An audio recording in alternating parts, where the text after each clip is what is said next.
আসসালামু আলাইকুম রহমতুল্লাহ বরকাতুহু। প্রিয় দেশবাসী, আপনারা জানেন, অনেকেই ভিডিওতে দেখেছেন, অনলাইনে দেখেছেন, ইউটিউব ফেসবুকে দেখেছিলেন যে বাংলাদেশে একজন ছোট্ট শিশু ধর্ষণ হয়েছিল মাগুরায়, আসিয়া। সেই শিশুটি একটু আগে ইন্তেকাল করেছে, মারা গেছে, শেষ নিঃশ্বাস ত্যাগ করেছে। নিউজগুলোর মাধ্যমে আমরা খবরটি দেখতে পেরেছি। খুব কষ্ট হচ্ছে মেয়েটির জন্য এবং আমার দেশের জন্য, দেশের বিচারকদের জন্য, যারা এদেশের বিচার ব্যবস্থায় আছে। তারা যদি সেই বিচারটি সেদিনই কায়েম করত, সেদিনই সেই বিচারটি প্রতিষ্ঠিত করত বায়তুল মোকাররমের সামনে, জনগণের সামনে, তাহলে হয়তো এই বাংলাদেশে ধর্ষণ কমে যেত। আজকে প্রায় অনেক দিন হয়ে গেল, সম্ভবত 1-2 সপ্তাহ হয়ে গেল, মিনিমাম তো 1 সপ্তাহ হবে সম্ভবত। তো এই যে 1 সপ্তাহ হয়ে গেল আসিয়া ধর্ষণের শিকার হয়েছে, এবং আসিয়াকে যে ব্যক্তি ধর্ষণ করেছে সে কিন্তু উপস্থিত ছিল, তাকে ধরাও হয়েছে, কিন্তু সে এখন জেলে আছে। তো জেলে সাধারণভাবে থাকা, এটা হচ্ছে প্রকাশ্যে বিচার হওয়া। প্রকাশ্যে একটা চোরের বিচার যদি হতো, আসারিকাতু ফাকতাউ আইদিয়াহুমা, এরপরে হচ্ছে যে জিনার যে বিচারগুলো আছে, রজম আছে, এরপরে 100 বেয়াত আছে, ইসলামী রাষ্ট্র সমাজ, ইসলামী আইন সমাজে থাকলে হয়তো আজকে বিচারটা ঠিকই হয়ে যেত। এই জন্য আমাদের দেশে ইসলামী হুকুমত, ইসলামী খেলাফত আমাদের দেশের প্রয়োজন।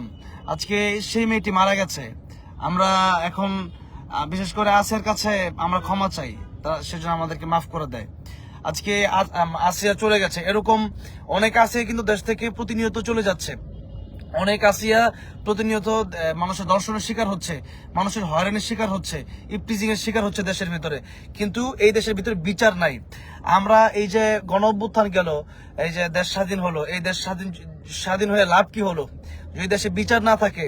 এই দেশে বিচার হবে, আরো 1 দিন 2 দিন আরো দিন যাক, আরো কিভাবে তাকে বাঁচানো যায় সেই চেষ্টা কিন্তু আমার মনে লোক দর্শন করে আজকে, তাও কি কেমন দর্শন, যেটা একটা ছোট্ট মেয়ে, একটা বড় মেয়েকে দর্শন করলে সেটাও মৃত্যুদণ্ড হওয়া দরকার ছিল যদি সে তার স্ত্রী থাকতো। কিন্তু সেই জায়গার ভিতরে শুধু ধর্ষণ একটা বড় মেয়েকে করা হয় নাই, একটা ছোট্ট নাবালেক মেয়েকে দর্শন করার পরে এই দর্শককে খুঁজে পাওয়ার পরেও তাকে এইভাবে ছেড়ে দেওয়া হয়েছে এবং তার কোনো বিচার হচ্ছে না।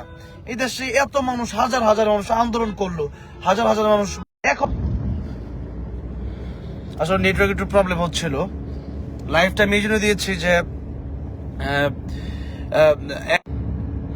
এখন কথা হচ্ছে যে আসিয়ার যে অবস্থা ছিল, আসিয়া কিন্তু একটা ভিডিওতে বলেছিল যে আমি আমার নিজ হাতে তাকে শাস্তি দিতে চাই।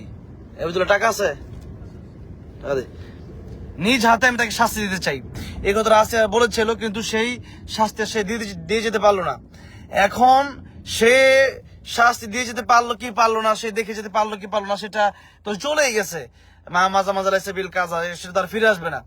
এখন বর্তমান ডক্টর ইউনূস সরকার কে বলবো, মাননীয় সরকারকে বলবো যে এই বিচার আপনি খুব দ্রুত কায়েম করেন, খুব দ্রুত নিশ্চিত করেন। কারণ এই বিচার যদি নিশ্চিত না করা হয়, আগামীতে ধর্ষণ বাংলাদেশে বেড়ে যাবে, এই বাংলাদেশ আস্তে আস্তে অন্ধকারের দিকে যাবে, জুলুমাতের দিকে যাবে, বাংলাদেশ ধ্বংসের দ্বার প্রান্তে চলে যাবে। এই জন্য এই ছোট মেয়েটা মারা গেছে, আমরা খুব দ্রুত দর্শকদের বিচার চাই। এই বিচার আপনি প্রকাশ্যে করবেন, এটা নিয়ে লেট করলে, বিলম্ব করলে হবে না। এটা আমরা মানতে পারছি না, এটা কেন বিলম্ব হবে?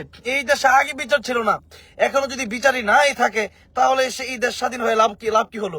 এই জন্য এই বিচার আপনার আগামীতে দর্শকরা সুযোগ পাবে, আগামীতে যারা এই দেশে চাঁদাবাজ তারা সুযোগ পাবে। অনেক কিছু হচ্ছে, কিন্তু এই বিষয়গুলো তো মানা যায় না, এগুলো তো অমানুষের কাজ।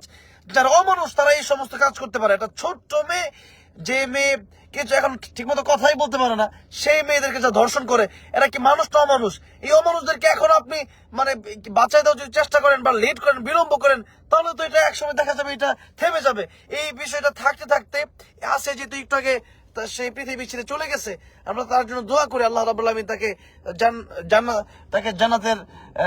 জান্নাতে অবস্থান দান করেন, তাকে আমরা দোয়া করি তার জন্য।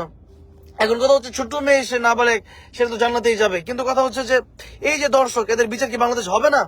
এই আন্দোলনের কি একটা একটা ফল কি আমরা পাবো না? আমরা কি দেখতে পারবো না? আর কতদিন এভাবে আন্দোলন করব?